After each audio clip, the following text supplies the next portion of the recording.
One of the most important gifts of the body is the gift of our mouths.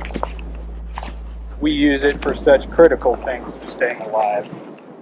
The most basic things, such as breathing and eating, require the use of our mouths. Likewise, it is one of the most important spiritual tools that we have at our disposal as we seek to be the body of Christ as well. How do I use my mouth as a way of bringing Christ into the world? The great mystics and wisdom teachers will teach us that focusing on the breath is a way of bringing ourselves to the present moment. And we can only live in the present moment. We can only love people in the present moment. We cannot do it in the past, and we cannot do it in the future. And so the simple gift of the wind and the air coming in and out of our bodies as a mutual gift back and forth into the world, as a sign of God's continual grace in our lives, focusing in on our breathing, is an important way that we can use our bodies to bring us into the spiritual present. Likewise, the gift of the mouth, and Jesus even talks directly about this. He says it's not what goes into the mouth that defiles, but what comes out. In Jesus' day, there was a lot of focus on what was permissible to eat. If you were going to be a faithful person, you had to stick by a strict dietary guideline.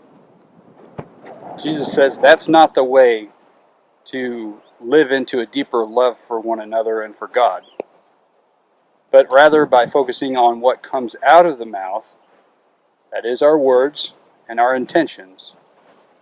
How do people perceive us as Christ when they hear us speak, or do they? When they hear our words, do they hear words of love, compassion, understanding? Or do they sense judgment, criticism, denial? This week we can focus in on incarnating Christ in our world by using the gift of our mouths. And so this week you'll be able to take time to breathe and to continue to refocus on that very basic gift that you have that will bring you to this moment when you can be fully present with the people around you or the world around you, and to receive the gift of God's grace and God's Spirit into yourself. And likewise, we can use that gift of our mouths to speak words of healing, to speak words of justice, and speak words of truth, to challenge others when they need to be challenged, but always doing it out of a sense of love for them, to make sure that our words are words that are building up the body of Christ in the world, rather than seeking to tear down and destroy others.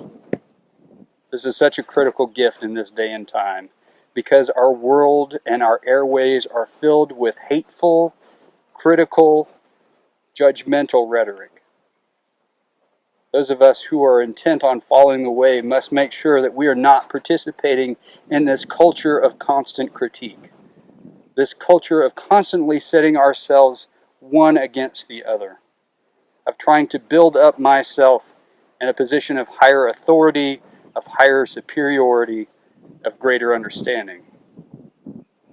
Instead, let us take on the body of Christ by seeking to become low and become humble and become people who are willing to share our words in a way that will draw us closer together rather than push us farther apart.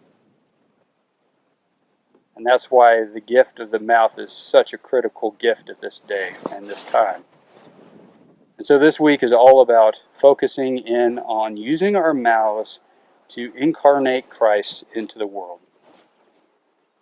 I pray that God will give you great grace and wisdom and patience as you do that this week. Christ's peace.